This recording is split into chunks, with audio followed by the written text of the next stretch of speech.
Dar aqui mais um segundo, temos 106 pessoas. Ok, então já perguntei de onde é que são e agora, quem é que conhece o Invoice Express? Escreva aí nos comentários. Quem é que conhece o Invoice Express? Diga eu. Espetáculo. Boa. E usa. Boa. Excelente. Muito bem. Melhor é quando encosta o micro. Ok, vou encostar o micro. Ok, espetáculo. Temos aqui muitos clientes. Boa. Ok, já ajuda a não ter que explicar muito sobre o Invoice Express, mas vou explicar da mesma. E assim aproveito. Então, o Invoice Express, para quem não conhece, é um programa de faturação. Nós somos um programa certificado já desde 2009. Fomos o primeiro programa online a ser certificado pela Autoridade Tributária. A grande vantagem do Invoice Express é a simplicidade, como se cria uma fatura. É um programa que é mesmo muito rápido de utilizar. Nós temos muitas integrações com lojas online. Portanto, quem tiver lojas online, seja Shopify, WooCommerce, eh, tenha Hotmart, pode utilizar o Invoice Express para integrar a faturação e emitir as faturas automaticamente. E depois podem experimentar gratuitamente durante 30 dias o nosso produto e depois podem dar feedback se estão a gostar ou não. Pelo menos espero que as pessoas que estão a usar estejam a gostar do Invoice Express. De seguida, vou começar aqui com o nosso webinar. Vou aqui apresentar também a Tânia. A Tânia é a nossa parceira do Invoice Express, é contabilista. Já é parceira do Invoice Express. Eu creio para aí há 2 anos, acho eu, se calhar talvez um pouco mais do que isso. Deixa-me só abrir aqui, vou só ver aqui um bocado a tua bio. Tu iniciaste o teu percurso como Tax Consultant numa consultora em Lisboa, depois estiveste em Angola durante 9 anos, estiveste no Departamento de Fiscalidade e Recursos Humanos, e tu agora tens uma página de Instagram, que é o Taxes and Work, certo? E tu dás cursos, não é, de contabilidade para trabalhadores independentes e também fazes os serviços, não é? Mas eu vou deixar que sejas tu a falar. Força, Tânia. Ok. Deixa-me só, espera aí que estás muted. Só- Já está. já está. Boa. Conseguem me ouvir? Agora, escreva aí no chat se conseguem ouvir a Tânia. Boa. Boa. Ok. Então, eu sou a Tânia Mota, meu nome é Tânia Mota, e uso o Invoice Express. E tenho a dizer que pessoa nova a trabalhar comigo, que já está a trabalhar com o Invoice Express e não precisou de grande ajuda da minha parte, porque foi bastante intuitivo para ela. Bem, então, eu sou fiscalista e contabilista certificada. E porquê é que eu digo fiscalista antes? Porque, efetivamente, a minha formação é em fiscalidade. Depois da minha formação, fiz o exame de acesso à Ordem dos Contabilistas e por isso sou contabilista certificada. E também normalmente eu apresento-me como fiscalista porque eu trabalho neste momento com foco em trabalhadores independentes e pessoas em singular, pessoas singulares, e o que essas pessoas precisam é de um fiscalista, não é de um contabilista. E agora os contabilistas não se zanguem comigo. Eu digo isto é porque os contabilistas também sabem fazer o trabalho. Não estão, só que o foco para um trabalhador independente, o trabalhador independente não tem contabilidade organizada, normalmente, por isso não precisa de um trabalho de contabilidade. Pronto, é só para explicar porque é que eu me apresento como fiscalista. Eu comecei a trabalhar em fiscalidade em 2008, numa consultora em Lisboa, onde estive 3 anos. Depois passei na mesma empresa para a filial da Angola, onde estive quase 9 anos. Aí estive no departamento de recursos humanos e também no recursos humanos na parte mais técnica, salarial, e depois também novamente no departamento de fiscalidade. Fiz a implementação do IVA em Angola, não foi muito fácil estar a implementar. O IVA não existia em Angola, passou a existir, e estar a implementar em cento e tal empresas não foi propriamente muito fácil, mas foi bastante desafiante. Depois voltei a Portugal e decidi criar uma página de Instagram, porque em 2008 eu comecei a trabalhar com trabalhadores independentes. Na altura ainda tínhamos aqueles livrinhos que íamos buscar às finanças com os recibos que eram efetivamente verdes. E, E, portanto, logo aí comecei a perceber quais é que eram as maiores dificuldades dos trabalhadores independentes, até porque eu acho que são a faixa da sociedade mais desamparada pelas finanças, porque tem mais obrigações do que uma pessoa que não tem atividade aberta. Mas tem menos obrigações que uma empresa. E uma empresa tem obrigada a ter um contabilista que apoia em todas as questões, o trabalhador independente não tem. Então acaba por ficar ali um bocadinho mais desamparado. Então, nessa altura, eu criei um curso para trabalhadores independentes, mais tarde, um curso para IRS. Portanto, neste momento, o foco do meu trabalho está em impostos relacionados com pessoas singulares, maioritariamente IRS, e com trabalhadores independentes. Bem, para já acho que já disse tudo. Não sei se podemos avançar para. Podemos, força. Pronto, então eu vou partilhar o meu ecrã para vermos aqui os, hum, os slides. Vou pôr isto aqui maior.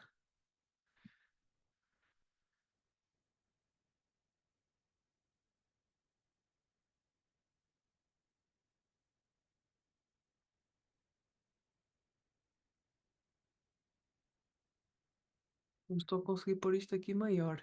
Só um bocadinho, só um bocadinho.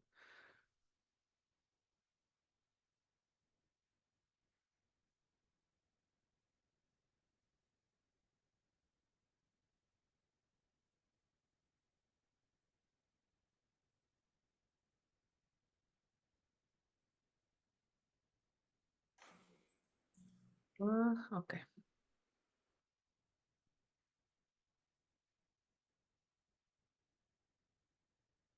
Peço desculpa. Já está.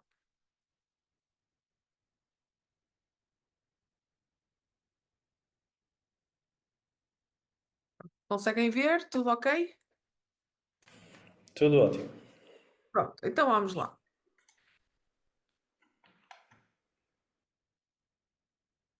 Vou passar esta parte à frente porque eu já falei a minha apresentação. Então, vamos ver aqui então as principais medidas que surgiram agora no Orçamento de Estado para 2025. Queria só, antes de mais, dizer aqui o seguinte: estas medidas ainda são teoria. Estávamos até a falar há bocado sobre isso, eu, o Miguel e o Hugo estávamos a falar sobre isso, que é, na prática, ninguém sabe muito bem como é que algumas coisas vão funcionar. E existe uma diferença aí entre aquilo que está escrito na lei e a forma como é aplicada. E não estou com isto a dizer que é diferente, não é diferente. À partida, quem está a aplicar tem de fazer exatamente o que está lá escrito. Mas às vezes na prática as coisas são diferentes porque muitas situações diferentes surgem e, portanto, é preciso às vezes tomar aqui fazer aqui algumas alterações. Portanto, dito isto, vamos começar. Em relação, nós temos aqui a alteração as alterações que vão influenciar mais a vida das famílias, eu dividi aqui isto desta forma. Será então o salário mínimo, que passa para 870 euros em 2025, e há aqui uma meta, como podem ver aqui neste gráfico. O objetivo é chegar a 1020 euros até 2028. Mesmo aumentando o valor do salário mínimo, quem está com o salário mínimo continua a ficar isento de IRS, não vai pagar IRS.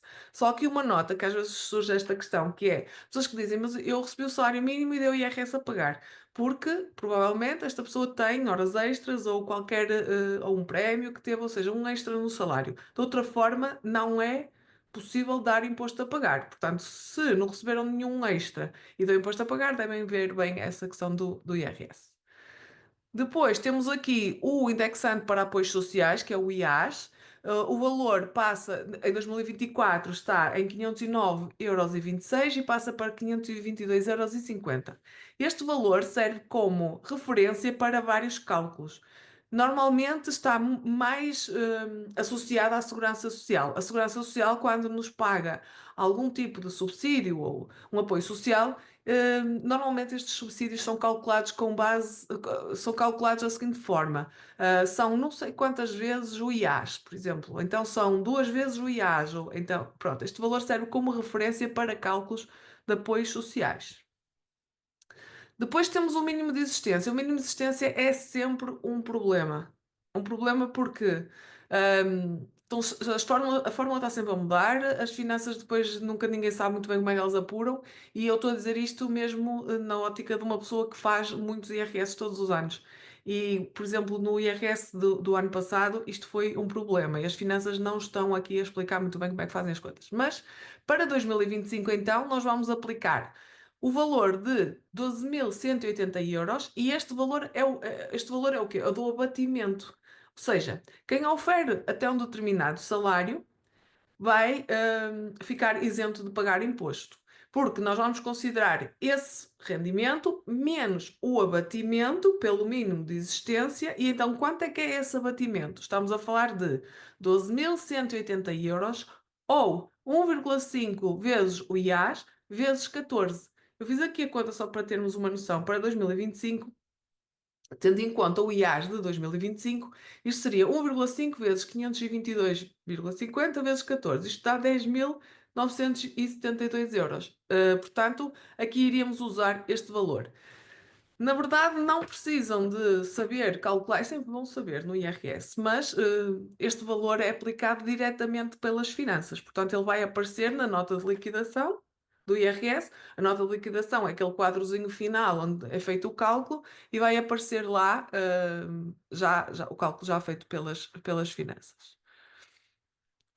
Em relação, só aqui voltando ao mínimo de existência, aqui não altera nada em relação a 2024, na verdade, porque a única coisa que altera é este valor, estes 10.972, porque para 2024 o IAS é inferior a 522,50 euros, é de 509,26 euros.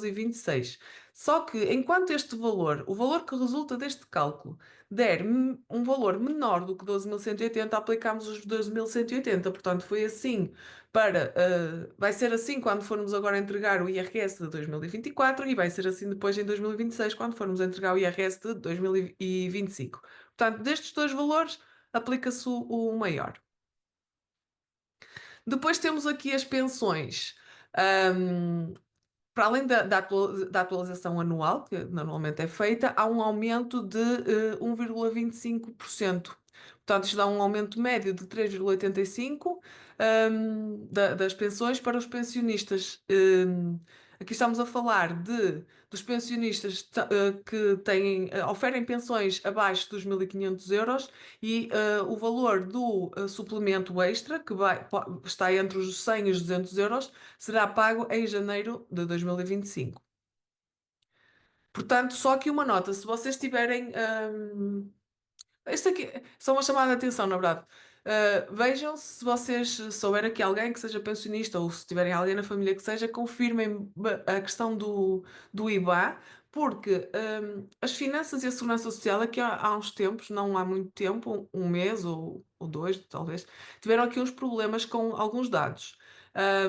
E apesar de agora do Estado querer aplicar multas às empresas que se deixem, como é que eu digo isto? Que não tenham um determinado tipo de precauções com a parte informática, em que um hacker, por exemplo, consiga invadir as próprias finanças, as entidades do Estado também também deixaram que alguém fosse lá ver os nossos dados. Portanto, aqui a Segurança Social agora está a exigir para confirmar o IBAN um processo um bocadinho mais complicado, que não é complicado de todo, mas vejam se está tudo em ordem por causa destes. Porque senão depois as pessoas não recebem e vão dizer que é porque não estava atualizado, enfim, portanto, mais vale prevenir.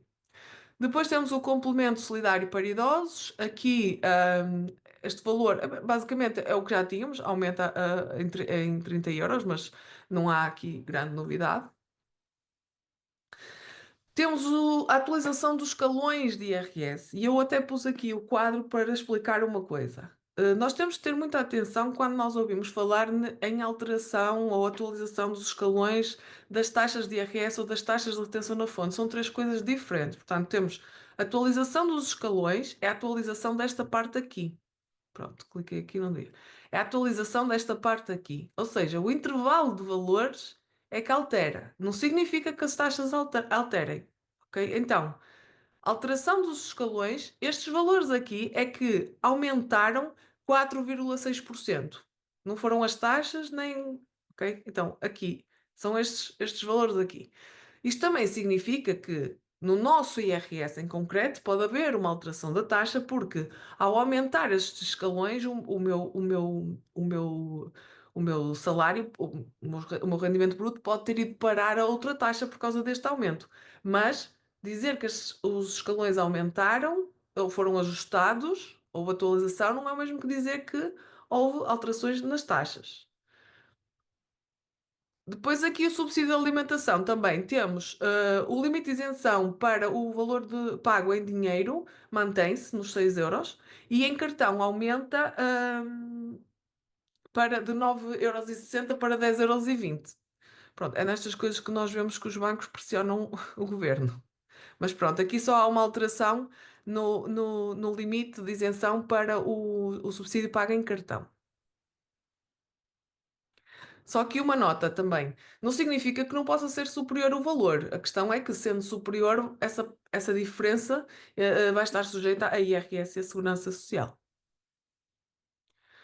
Depois também temos a consignação do IRS, que aumenta para 1%, ou seja, a consignação tem sido já há muito tempo 0,5% do nosso IRS. O que é isto? É quando nós dizemos na declaração de IRS, que queremos doar 0,5%, que agora vai passar então a 1%, do nosso IRS diretamente para uma determinada instituição. E então, na declaração, tem sempre lá um link onde nós podemos ir ver a tabela das instituições que estão legalmente validadas para receber este valor. E nós podemos então escrever e deixarmos lá o número de contribuinte desta entidade. E agora passa para 1% em vez de ser 0,5%. Depois temos também alterações na dedução específica.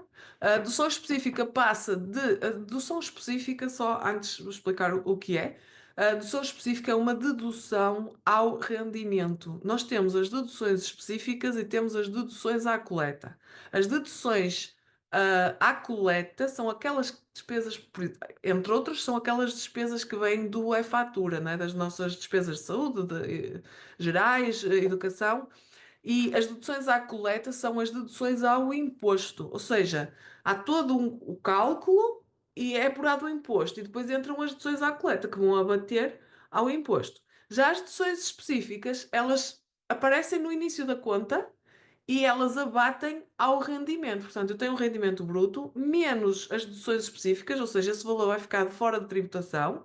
Depois é feito o cálculo, então é apurado o imposto, e depois de apurado o imposto é aplicado as deduções à coleta, que são as que vêm do e-fatura, entre outras coisas. Portanto, aqui a dedução específica, que é o abatimento ao rendimento, só se verifica nas categorias A e H, ou seja, nas categorias, na categoria A, que é o trabalho dependente, trabalho por conta de outrem. E H, que estamos a falar das pensões, qualquer tipo de pensão. Então, este valor que abate aos rendimentos passou de 4.104 euros, que já estava assim há muito, muito tempo, para 4.350 euros e 24 cêntimos. Agora, este valor, ele esteve parado nos 4.104 euros muitos anos. E agora passou a 4.350 e parece que vai ser atualizado anualmente consoante o valor do IAS. Por norma, o IAS tem mais alterações do que aqui a dedução específica, mas agora a dedução específica vai passar a acompanhar o valor do IAS. Como é que nós chegamos ao valor dos 4.350? Não sei se isto é muito interessante, mas deixei aqui só para nota. Então são os 509,26, que é o valor do IAS. Isto aqui é os 4.350,24 são aplicados em 2024.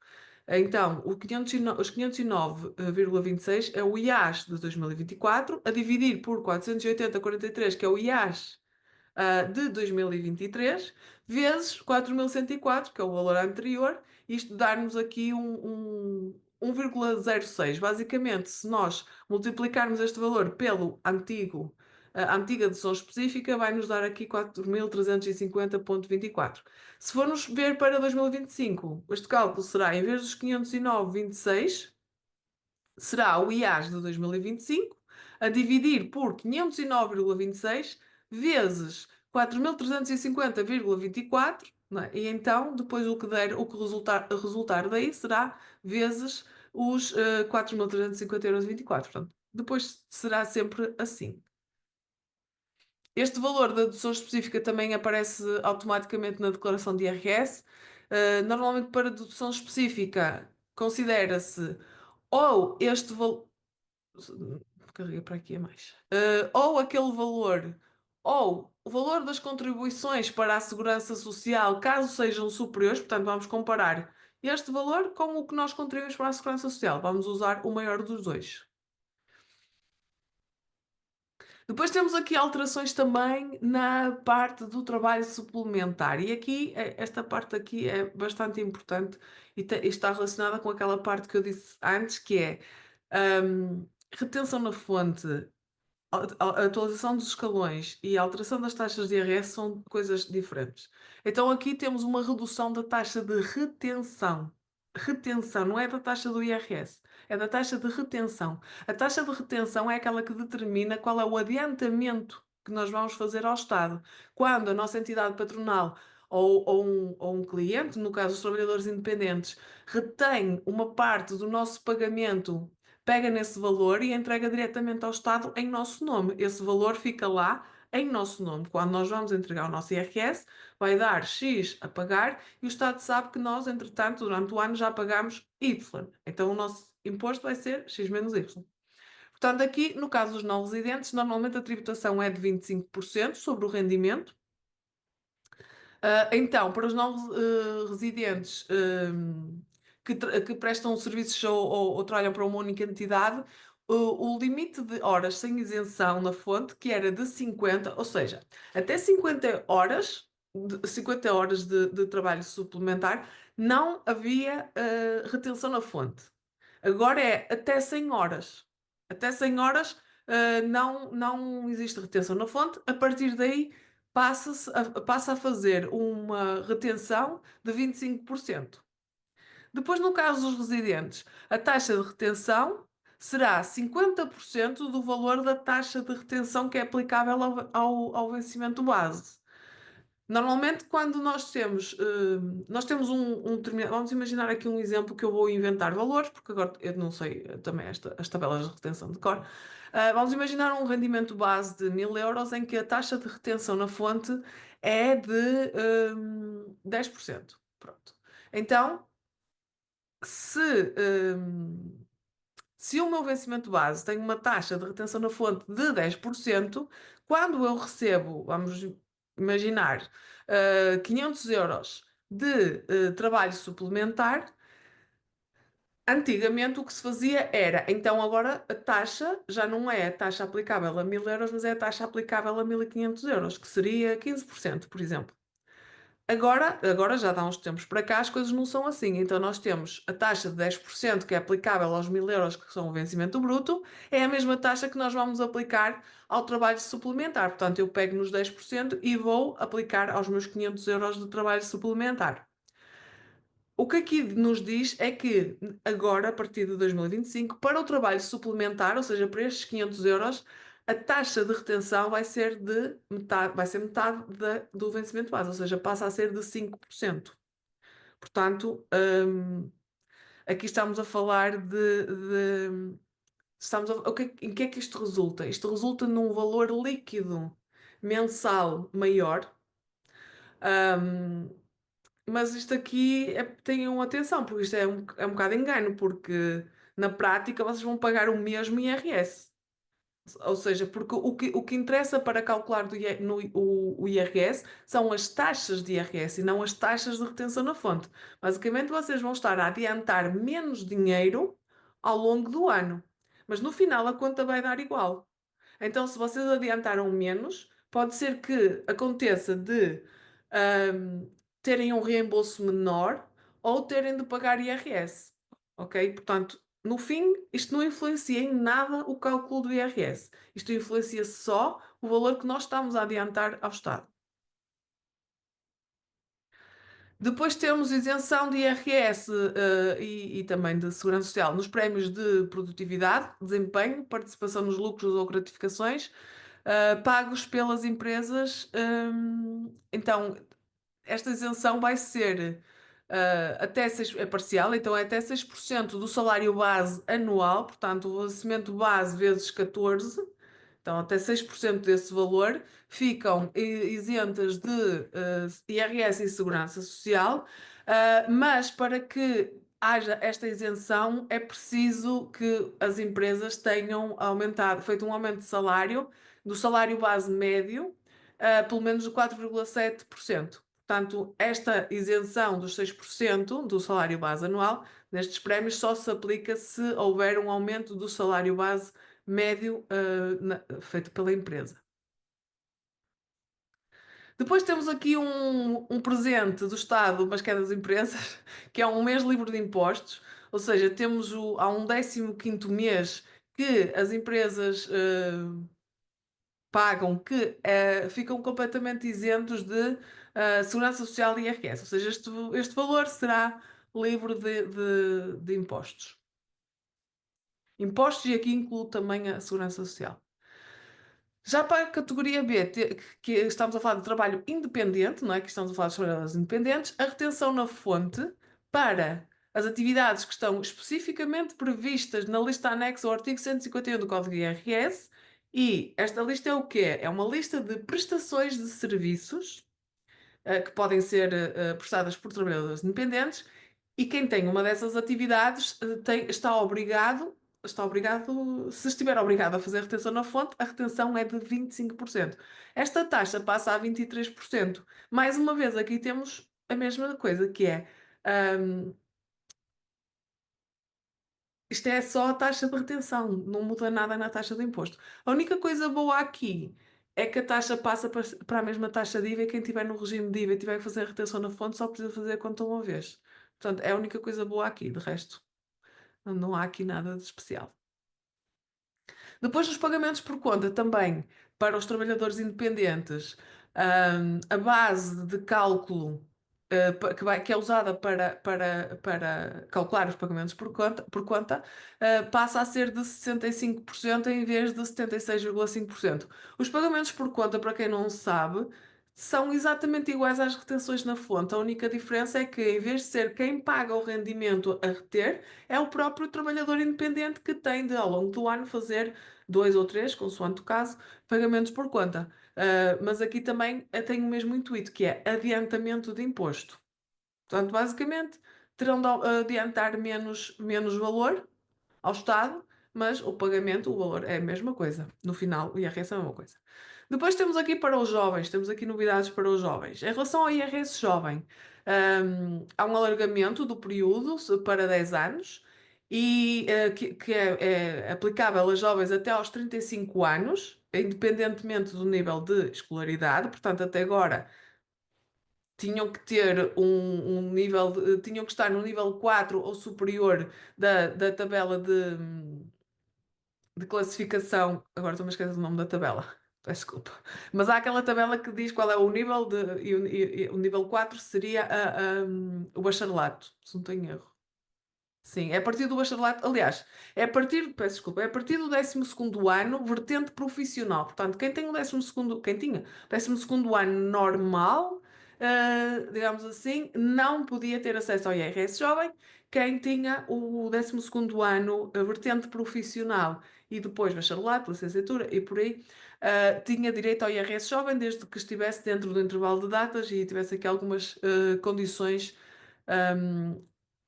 cumpridas, mas neste momento passa para 10 anos e não há esse tipo de limitação. A única limitação é a questão da idade. Sinceramente, eu não sei dizer se uma pessoa que inicia com 33 anos, se depois tem 10 anos de IRS jovem, ou se é só mesmo até aos 35 anos. Mas eu acredito que seja só mesmo até aos 35 anos. E eu digo isto porque, atualmente ainda,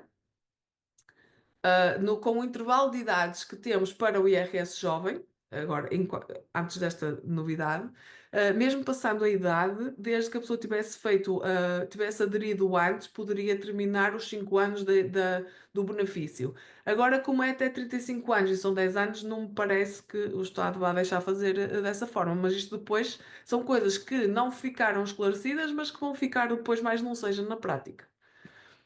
Este benefício consiste numa isenção total ou parcial do rendimento, ou seja, no primeiro ano a isenção é total, é de 100%, desde que o rendimento bruto tributável, ou seja, sujeito a imposto, seja até 55 vezes o valor do IAS. Estamos a falar de mais ou menos 28 mil euros. Isto significa que se uma pessoa tiver 30 mil euros de rendimento, 2 mil estarão sujeitos a IRS. Depois, temos aqui, entre o segundo e o quarto ano, há uma isenção de 75%, ou seja, 75% do rendimento bruto tributável fica de fora, não estará sujeito a imposto. Do quinto ao sétimo ano, esta isenção é de 50% e do oitavo ao décimo ano é de 25%. Depois temos aqui também a questão do prémio salarial, que fica aqui fica mais abrangente. Portanto, estamos aqui a falar também, até agora, só os jovens que não faziam parte do agregado familiar dos pais é que poderiam ser elegíveis. Agora, também passam a poder candidatar-se ao prémio salarial. Depois temos, em relação ao grau académico, não há alteração nenhuma, e os valores dos prémios é para licenciados 697 euros por cada ano de licenciatura até 4 anos, e para mestres 1500 euros por cada ano até 2 anos. Depois temos aqui também a isenção do IMT de imposto de selo e dos emolumentos de registro, não é? Quando estamos a falar de jovens até aos 35 anos, na aquisição da primeira hum, habitação própria e permanente. Depois isto aqui tem algumas condições, como por exemplo, a pessoa não pode ter tido, não pode ter sido proprietária de uma outra habitação própria, não pode no momento ser proprietária de uma outra habitação, nem ter sido nos últimos anos. Portanto, e depois também o imóvel que estão a adquirir tem de ser exclusivamente para a habitação própria permanente. Hum,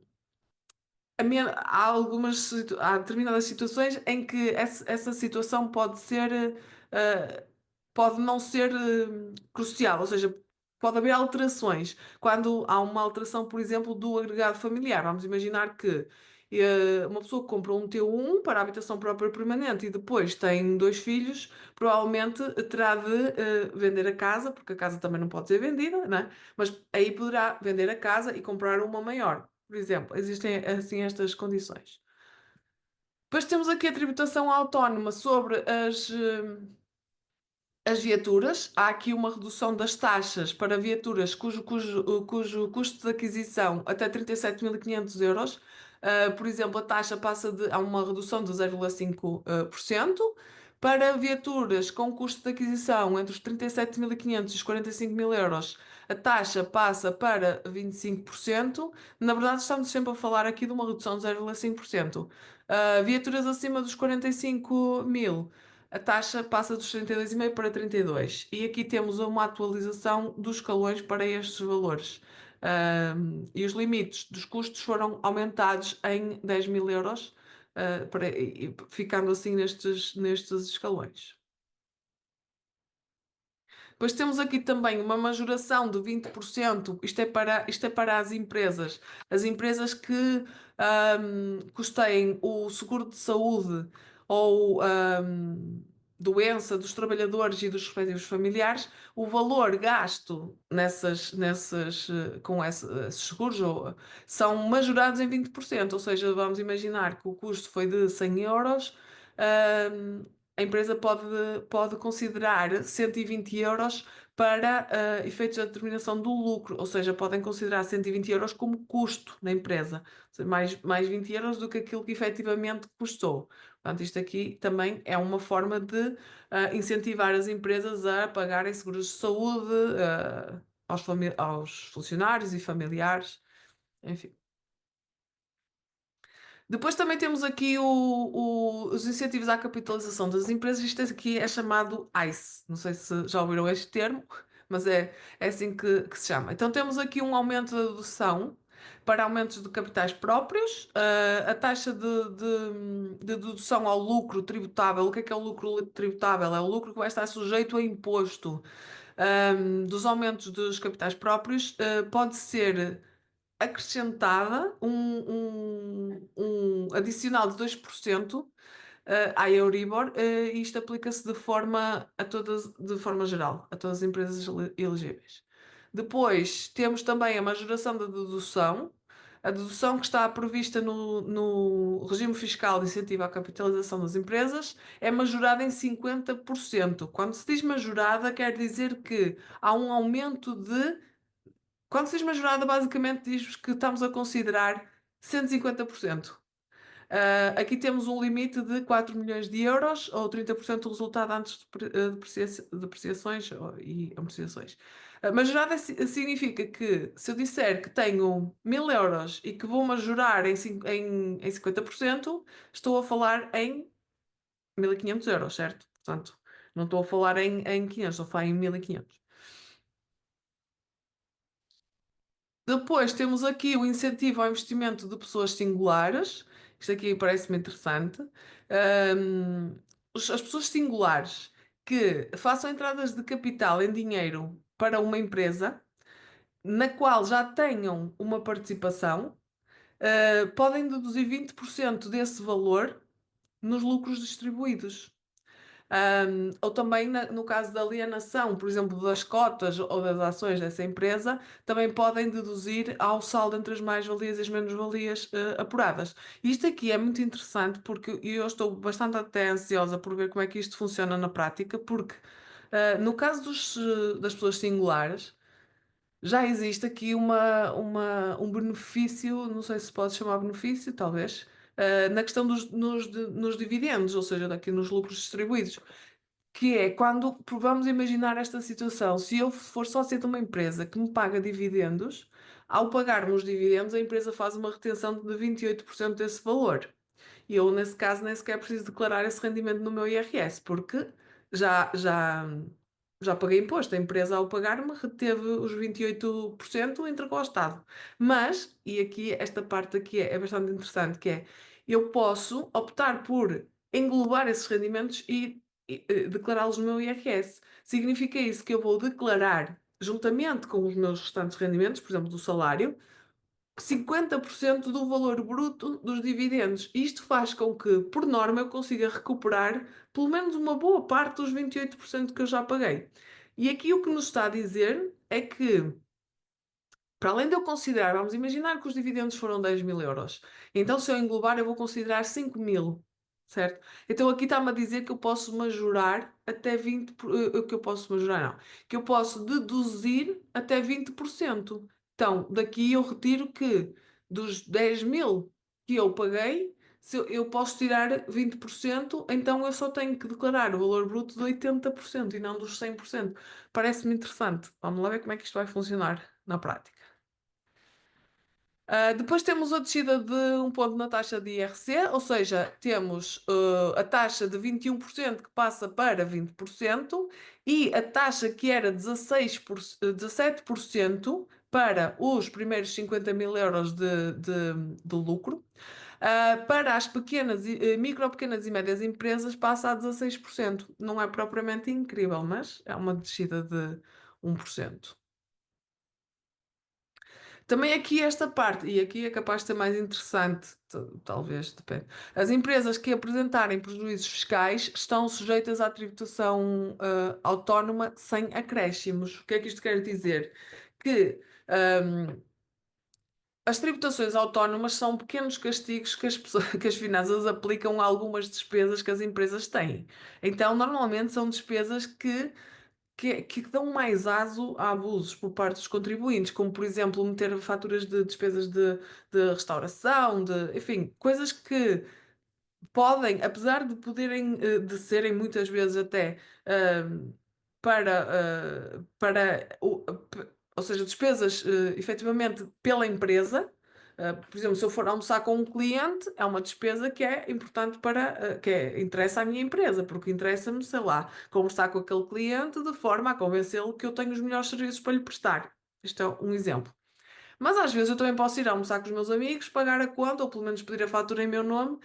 Ou seja, isto aqui dá muita margem para abusos. Então o que as finanças fazem é, ok, nós vamos aceitar esta despesa na empresa, mas vais pagar um acréscimo de 10%. Depende, as tributações autónomas têm taxas diferentes.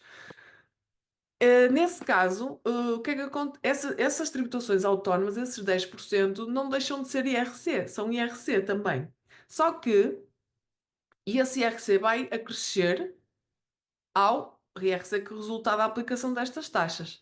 Só que o que é que acontece? Vamos imaginar que eu tenho prejuízo na empresa. Se eu tenho prejuízo à partida, não vou pagar IRC, não é? Porque IRC é um imposto sobre os rendimentos das pessoas coletivas, ou seja, é um imposto sobre o lucro da empresa. Se a empresa não tem lucro, não tem IRC. Mas as tributações autónomas aplicam-se de qualquer forma. Ou seja, eu posso ter prejuízo na empresa, mas eu tenho lá uma fatura de um almoço, eu vou pagar aqueles 10%.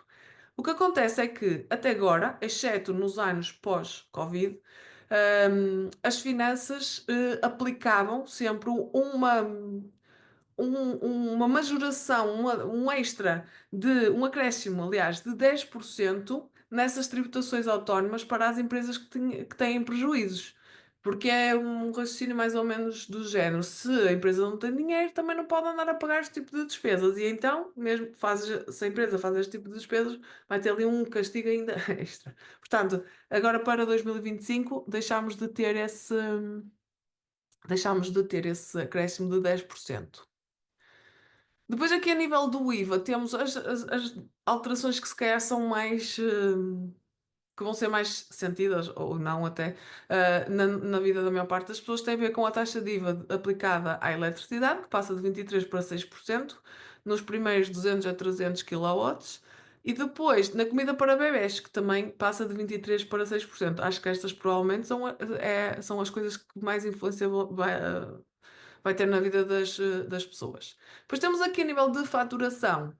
Temos a prorrogação da validade das faturas em PDF, portanto é mais um ano, tem sido assim. Então, as faturas em formato PDF continuam a ser válidas até 31 de dezembro de 2025. A obrigatoriedade de implementar a assinatura eletrónica, passa depois para 2026, quer dizer, logo vemos. Portanto, a faturação eletrónica para fornecedores da administração pública, ou seja, para quem fornece serviços ou bens à administração pública, aí têm de emitir obrigatoriamente as faturas eletrónicas. E depois temos a questão da assinatura eletrónica, que também, apesar de ainda não ser obrigatória, convém que as empresas comecem a preparar-se para isso, porque nós estamos aqui a adiar ano após ano, mas vai acontecer, não é? Portanto, e até por uma questão de garantir aqui maior segurança nos documentos, é bom que as empresas comecem a pensar aqui nestas alterações, mesmo não sendo ainda obrigatórias. Claro que depende sempre de qual é o investimento para fazer estas determinadas alterações, mas é sempre bom as empresas estarem até um bocadinho à frente em relação a estas coisas. Depois temos também aqui uma questão que se calhar não está muito no âmbito deste webinar, mas só aqui uma nota, que em relação ao crédito à habitação, que foi abolida a isenção da comissão para quando as pessoas fazem a amortização antecipada do crédito à habitação com taxa variável, que tinha sido retirada e agora volta a haver uma comissão de 0,5% sobre o valor da amortização. Agora, só para terminar, queria só aqui falar, o Hugo até já falou, não é? Na minha página de Instagram, Taxes and Work, eu já vos disse o que é que eu falo maioritariamente, portanto, IRS, impostos de pessoas singulares, mas maioritariamente IRS, trabalhadores independentes, e deixo-vos aqui os meus contactos, se vocês quiserem fazer um print, ou deixo aqui os meus contactos, e também aproveito para dizer que tenho dois cursos online, são cursos que são gravados, que qualquer pessoa pode assistir a partir de casa, ao ritmo que puder e que quiser. E tenho um que é sobre IRS, onde eu explico tudo sobre IRS, e o outro que é para trabalhadores independentes, onde eu falo sobre finanças, segurança social, IVA, IRS, e agora até tenho lá uns módulos de finanças, enfim, finanças de dinheiro, não finanças AT, também tem finanças AT e finanças de dinheiro. Portanto, são dois cursos que vocês podem ver a partir de casa ao vosso ritmo. E pronto, da minha parte agora, aqui da parte da exposição das situações, é tudo. Agora podemos ir às dúvidas. E vamos a isso, vamos às dúvidas. Surgiram aqui duas questões no chat enquanto estavas a falar. O primeiro já foi quase no início da apresentação, que tem a ver com os escalões. Foi da Maria João Morgado, que pergunta: e para as pessoas com deficiência, se também vai haver atualização dos escalões? Normalmente, para as pessoas com deficiência, não há atualização, não há escalões específicos. O que Uhum. existe é a tabela de retenção na fonte, não a tabela de IRS. A tabela de retenção na fonte existe uma específica para pessoas com deficiência. Para além disso, existe também uma deduções extra para portadores de deficiência com um grau de deficiência de 60 ou mais por cento. Para isso é importante que enviem para as finanças o atestado multiusos. Mas então, a nível de taxas de IRS, não existem taxas específicas para pessoas com deficiência. Existem taxas de retenção específicas para pessoas com deficiência, que Ok, normalmente são atualizadas uma vez por ano, às vezes mais que uma vez. Este ano foram duas, para o ano logo vemos. Mas com a atualização dos escalões, com certeza que há atualizações nas taxas de retenção na fonte. Isso, isso vai acontecer, mas há de sair em portaria em janeiro, provavelmente. ok. Tu há pouco falaste sobre não haver isenção sobre o 15º mês e tivemos aqui uma pergunta da Mónica Gonçalves que perguntou quando é que será pago o 15º mês. Pois, eu não sei muito bem, para ser honesta, eu também ainda não percebi muito bem se as empresas são todas obrigadas mesmo a fazer esse pagamento.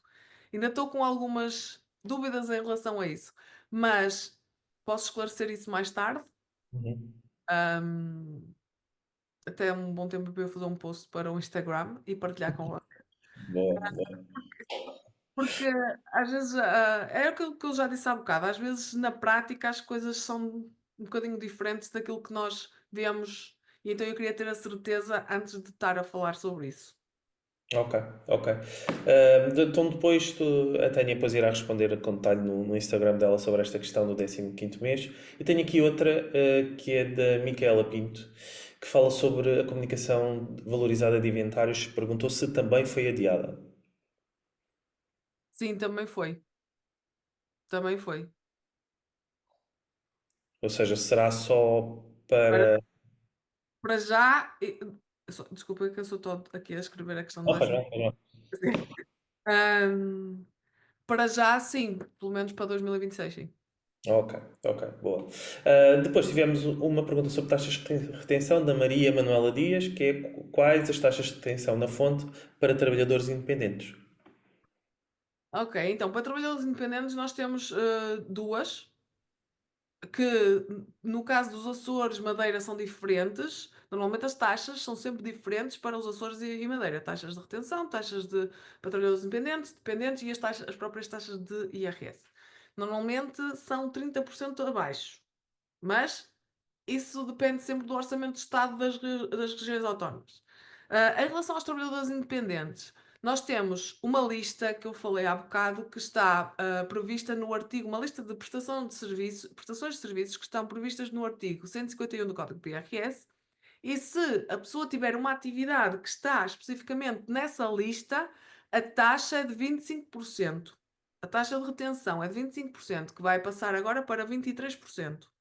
Se a pessoa tiver uma prestação de serviços que não está especificamente prevista nessa lista, então a taxa é de 11,5%. E nada nos diz que vai alterar esses 11,5%, enquanto a outra baixa, mas essa, a partida, não há nada que diga que vá baixar. Por exemplo, atenção que a retenção na fonte só se aplica à prestação de serviços. Se houver um trabalhador independente que vende bens, não existe nunca retenção na fonte. Ok, boa. No caso do, desculpa, Hugo. Não E faz no mal. caso de quem presta serviços, a retenção na fonte também não é para toda a gente fazer. É só para quem presta serviços a entidades com contabilidade organizada, que podem ser empresas ou até os trabalhadores independentes, desde que tenham contabilidade organizada, e que cujo cliente tenha sede em Portugal, ou um estabelecimento, tem algum estabelecimento estável em Portugal. Ok, ok, boa. Aqui uma pergunta de João Lívio. De que forma os NI, com contabilidade organizada, se enquadram neste contexto e alívio da carga fiscal? Eu acho que ninguém se enquadra no alívio da carga fiscal, porque eu acho que não existe alívio da carga fiscal, sinceramente. Sinceramente, eu acho que é 1% aqui, um ali, são os escalões, maioritariamente alterações de retenção na fonte. Eu não vejo aqui um grande alívio para ninguém da carga fiscal, sinceramente. Ok. Temos aqui outra pergunta que é da Milene Camarão, creio que seja assim. A emissão de faturas para organismos públicos não terão alterações? Sim, sim, eu falei nisso. Tem que ser obrigatoriamente faturas eletrónicas. Ok. Sim, acho que foi da parte da faturação foi mencionado isto. E depois uma pergunta de Nuno Gomes sobre o fecheiro SAFT. O envio do fecheiro SAFT da contabilidade para autopreenchimento anexo A da IES também foi adiado? Essa é aquela questão da informação, deixa-me pensar, que tinha sido adiado por causa do fecheiro SAFT. Eu agora estou a pensar numa coisa que aconteceu o ano passado. Estou a tentar ir buscar só a relação entre. Mas para já não há alteração nenhuma em relação ao fecheiro SAFT. Uhum. Não há. O ano passado houve a questão do envio do SAFT, mas também havia a questão da proteção de dados e por isso é que não avançou, porque a AT nem sequer tinha o sistema preparado para garantir que havia a proteção de dados. Não sei se se recordam disso. Havia aí um problema com isso. Mas em relação ao SAFT, para já não alterou nada. E essa questão eu acho que não vai alterar nem em 2026. Ok. Eu acho que foi, eu por acaso o Miguel estava aqui a ajudar, ele diz que acho que foi adiada para 2027 a submissão obrigatória desse fecheiro relativo à contabilidade. Pelo menos foi a informação que ele me passou. Obrigado, Miguel. Então, deixa-me entrar aqui para outra questão, que é da Daniela Miguel, e pergunta: com as alterações dos CAIs de 2025, precisam de fazer alguma alteração nas plataformas de emissão de faturas, na AT automático? E a Daniela eu conheço. Boa. Eu acho que se não, se estou a pensar bem, ela é a minha aluna. Em relação aos trabalhadores independentes e à questão da revisão 4 dos CAIs, que vai entrar em vigor em 2025, devia ter enviado essa alteração até ao final de novembro. O que acontece é que nem todos os CAIs vão sofrer. Sim, sou tua aluna. Sim. A questão é que nem todos os CAIs vão sofrer alterações e então a própria AT até fez algumas correspondências diretamente, automaticamente. Agora, quem não fez essas correspondências, eu acho sinceramente que não vai acontecer rigorosamente nada, porque o prazo já acabou. Mas a AT não informou ninguém, basicamente. A AT agora tem feito assim umas alterações para os trabalhadores independentes e não informa ninguém. Não, não, enfim, não é preciso. É ridículo, mas pronto. Em relação aos cais, sinceramente, não sei como é que eles vão fazer, porque se eles, eu não sei, mas pensando a nível de sistema Dátia, como é que funciona, quando nós fazemos uma abertura de atividade ou uma alteração de atividade, em que vamos mexer nos cais, nós temos lá uma listazinha com os cais, não é? Se eles vão retirar aquela base de dados que já existe, que é a revisão 3 dos cais, e vão pôr a 4, alguns não vai haver correspondência, certo? Uhum. Vocês, assim, quem trabalha com informática deve entender melhor isto até que eu. Portanto, quando isso acontecer, eu acredito que as finanças vão pedir às pessoas para fazer, para atualizar outra vez. Ah, ok. Então haverá aqui uma segunda fase para atualizar os cais. Não ouvi isto em lado nenhum. Eu Uhum. acho que, porque assim, as finanças não avisaram, muita gente não atualizou. Então, como é que vão fazer? Em algum momento vão ter que entrar em contacto com as pessoas, ou em algum momento alguma coisa tem que dar um alerta qualquer para Uhum. que as pessoas façam essa atualização. Agora, não acredito que as finanças não parecem aplicar coimas a ninguém por não terem feito isso, porque eles próprios não fizeram nada para prevenir. prevenir as pessoas para que isso fosse necessário, não é? Obrigado pela questão, Daniela. A seguinte é da Ana Reis. Pagamento por conta IRS é obrigatório ou podemos não pagar? Se ele foi estipulado na declaração de IRS, é obrigatório. O que pode acontecer é, se, vamos imaginar que agora a declaração de IRS deu-me pagamentos por conta a fazer em 2025, mas eu encerro a atividade, não é obrigatório. Outra questão é, o primeiro e o segundo pagamento por conta são obrigatórios. O terceiro, que é feito em dezembro, só é obrigatório, ou melhor, pode não ser pago se, fazendo o cálculo do IRS, fazendo a simulação, ahm, se nós virmos que o que nós já adiantamos é suficiente, então não somos obrigados a fazer o terceiro pagamento por conta. Mas se nós acharmos que não era preciso e não fizemos, e depois as finanças vierem, ou quando formos entregar o IRS, virmos que afinal era preciso, podemos ter ali uns jurositos que nunca vi a serem aplicados. Aliás, eu vejo pessoas que não sei se devo dizer isto, não é um conselho, atenção, isto não é um conselho, mas o que eu vejo é que as finanças não estão a dar muita atenção a isso. Porém, o que está na lei é o que eu disse, por isso vocês devem ter cuidado com isso. Ok. Temos uma pergunta sobre o IRS Jovem, da Susana Vaz da Silva. O IRS Jovem é aplicado independentemente de quando o jovem terminou os estudos ou quando teve o primeiro emprego? Estamos a falar na nova. Não sei. Isto aqui vai acontecer exatamente o mesmo que aconteceu em 2021, quando se aplicou o IRS Jovem pela primeira vez, que é nem as finanças vão saber responder. Então vamos ter aí casos que vão andar, andar, andar. Até depois, para umas pessoas, um serviço de finanças vai decidir de uma maneira, para outras pessoas, o serviço de finanças vai decidir de outra maneira, a menos que eles tenham aprendido alguma coisa. Ahm, com o IRS Jovem 2000 que entrou em vigor em 2020 e agora se previnam para isto, sinceramente não sei. Vamos ver. Ok. Dúvida, na dúvida, é para submeter a declaração de IRS com o IRS Jovem. Quem tiver essa dúvida, submeta com o IRS Jovem e submeta assim logo no início do prazo. Não digo no início, os primeiros 15 dias, não, mas submeta, porque assim dá tempo das finanças dizerem isto está mal ou não vai dar e conseguem submeter uma declaração ainda dentro do prazo e não tem qualquer consequência. Boa, boa. Tenho aqui outra questão também sobre o IRS Jovem, que é da Dina Palma. Se um jovem terminar o 12º ano em 2023, pode beneficiar agora do IRS Jovem em 2025? Continua a questão. E entretanto ficou a trabalhar. Se em 2025 se candidata à universidade, depois de decidir entrar para uma licenciatura, os 10 anos começam a contar a partir da conclusão do 12º ou da licenciatura? Uma boa questão, por acaso. Eu acho que aí não vai ser aplicável. Ok. Nem na licenciatura, nem no 12º ano. Acho que não vai ser aplicável, porque quando, e eu agora digo o mesmo que já disse, né? Quando começar a ser aplicado é que nós vamos realmente ver. Mas quando aconteceu isto com o IRS jovem que tínhamos até aqui, em 2021, havia pessoas que tinham terminado os estudos um ano antes e as pessoas diziam, não é justo, só porque eu acabei antes. A verdade é que a lei entrou em vigor em 2020. Então, quem acabou em 2018 não tinha direito. Ponto final. Aqui vai acontecer a mesma coisa. 2023 terminou o 12º ano, não é?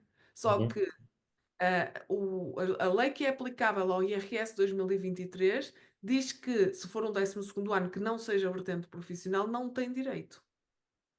Então, eu não sei se vai ser aplicável, se poderá ser aplicável agora a partir de 2025.